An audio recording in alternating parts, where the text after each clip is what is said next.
Kami karon sa pagtuon sa leksyon, among gyapon ngayon kami ubanan, among masabtan kini, among na kini nabasa sa niya ng mga adlaw, pero among kini isumada karon may mas masabtan ug mas badawat namo ang katinawan ini. Salamat sa paghatag higayon ini adlaw ipapamulay. Nagimo sa kami sa pagsimbang pagdayon kanimo sa ngalan ni Kristo Jesus kami manluluwas. Amen. Mga hulagway sa katapusan. Sa English pagkakaisunan, images of the end. Again, katapusan ni na leksyon na to, katapusan sa to, napay na sunod. Katapusan. So, ang sunod mga kaisunan, bago na tag-leksyon. Again, ang mapay leksyon, pag-order mo kay pastor, kay daghan mo kaya siya o leksyon. Pero, ano namin? Kaya rin ang dominyo. Hulagway sa katapusan. Ang karoon ng minister, mga kaisunan, by the way, sa atong mga bisita, sunod lang ninyo, practical naman eh. Pero araw lang sa mga Adventista, mga kaisunan, ang ipukusan sa atong leksyon karon nga quarter, mahitungod kung unsahon paghubad ang mga propesiya. Unsa ang propesiya? Mga tagna. Kaysa imong pagbasa sa propesiya o tagna sa Biblia, mga kaisunan, dili na siya hubaron ng literal. Nga naman, kay nagsimbolo na siya ng mga butang sa umalabot pa ng mga panahon. Okay? Mauna, inibasa ninyo, panamitan, Daniel, Kapitulo 8, versikulo 14, and until 2,300 days, then the sanctuary shall be cleansed. Kung wala kay background sa prophecy, wala ka matuloy. Kung saan pagbuhat ng mga takda, mga kaisunan, manisupyot ang pagtugad sa tinuod ng katayuan ni Mauna manalipay ko na ang atong leksyon nag-focus sa prophecy, pero nagbasa ka na ang asawa, imasa ang Biblia o leksyon, mga kaisunan, imasa ang Biblia sa Biblia, kay upat naman yung Biblia at yung magbasa ng dahil ng version, pero kadabasa niya, mubalik yung siya sa akong pamutana, naglibog ko ano, tinuod. Nga naman, because our Bible needs gitawag o biblical interpretation, mga kaisunan.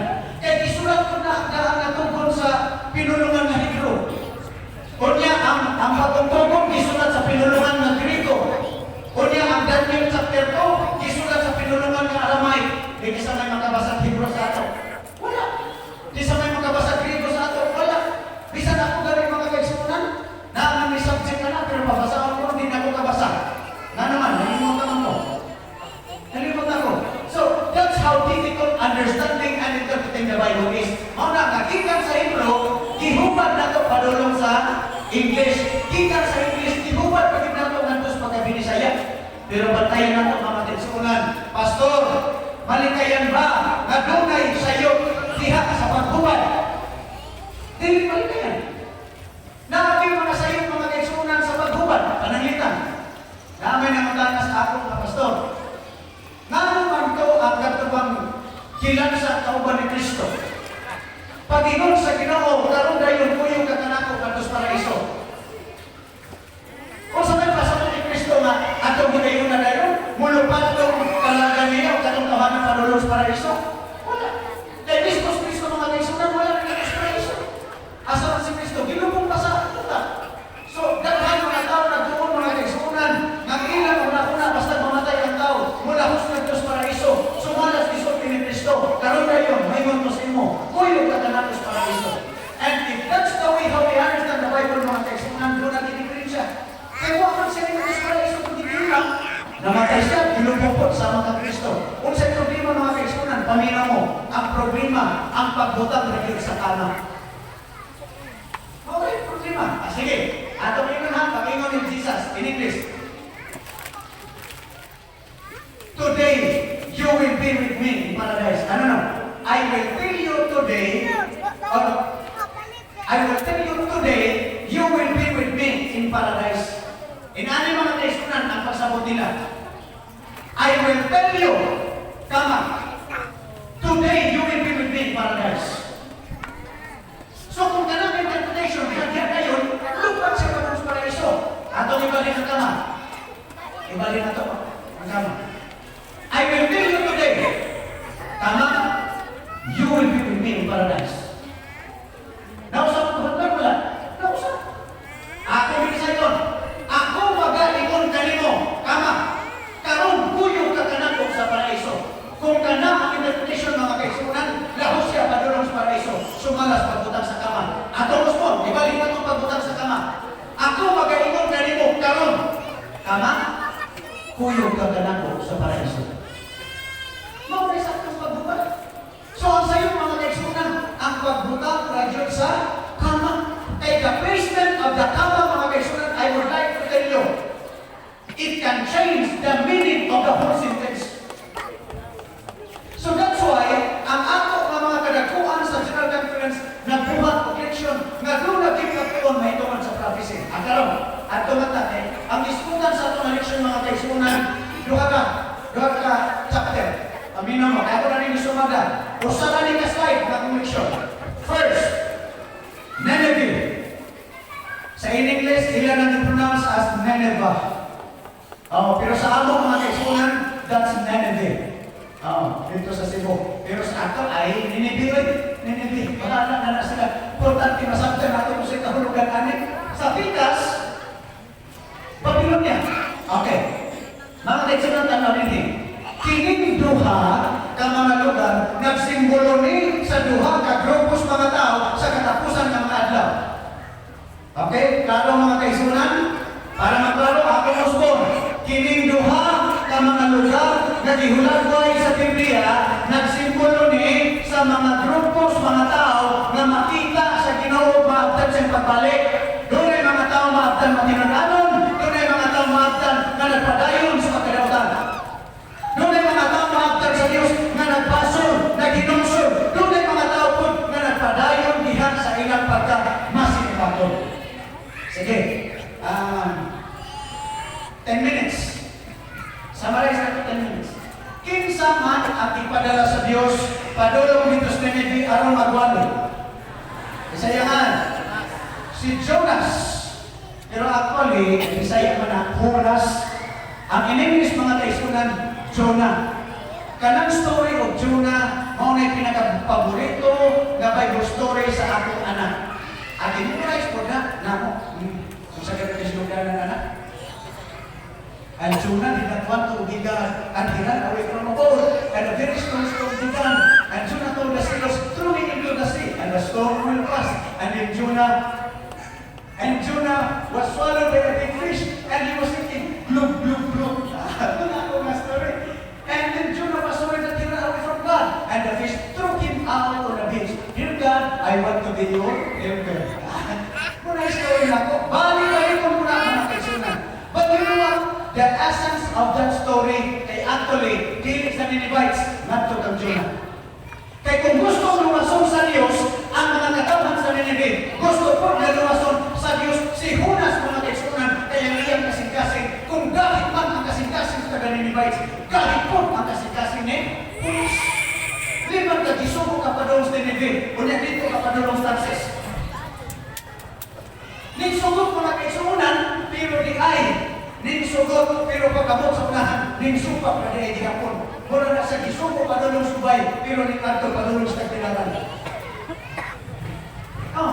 Klaro, sulat ng pagkasulti kay nilaktan pa siya, higit sa ganahan mga kaigsunan na tumanong. Ngano? Kinsa maging ko'y ganahan ng kartos Ninevites. Nga mga isog pa ng mga tao na tuwa nito. Ilang ipagpanitan ng mga tao na magkalamban, ilang ipaguyon sa kapayo, ipagsilutan hangtod is kamatayon. Anong si Jonah? Pagkiluhan ka na. If you always run away from God, the only direction that you can take is always going down and down and down. Kanang suguon tas Ginoo na magsige na tagpalipad pa ng kaigsunan, magsige yun ang atong kinabuhi pagkaon o hangtod yun ang wala ka nila sa Diyos. Ikan Tarsis, sakay siya sa barko, naagtan siya kunos, hangtod na bilamoy siya sa isla, sa ito ng klase ng isla, hangtod na gibuga siya balik dito sa Nineveh. Mga kaigsunan, hindi mangyari. Pagkabot siya sa Nineveh, wala naman si church. Wala si church. Nagwalay siya. Ang iyang pagwalay, tulo na kaadlaw. Para kayo nito sa ako, basta ka nang mungkot na magay mo, bilaw ni Hanro. Sa una ka, usa ka bulan man. O niya, kubat, tagbuha ka simana. Ang ubat, tagtulo ka adlaw niya, ang imo ron. Kung naman magkaadlaw, kasi pastor, butay kayo pinagpunan. Lima na nagkakaadlaw mo. Umupo din ako mga kaigsunan, mas mupo din kang Juna. Imagine, tulo na ka. Adlaw, iyang isubay-subay niya. Wala yung mensahe mga kaigsunan. Wa siya nagwali about Sabbath, wa siya nagwali about the commandments, ang iyang gawali. O sa rin yung message, ang iyang gingon sa mga tao. Sunod sa rin nagkaadlaw, ikaw mo maghinugsod. Sunod o glaglagon sa Diyos kinigin yung lugar. Kung inaanak tingali ako pinalihan, walang tanong tao, mabutis mo. Oh, kung inon ako, sunod sa kasimanan, di mo maghinuso, di mo magpabutis mo.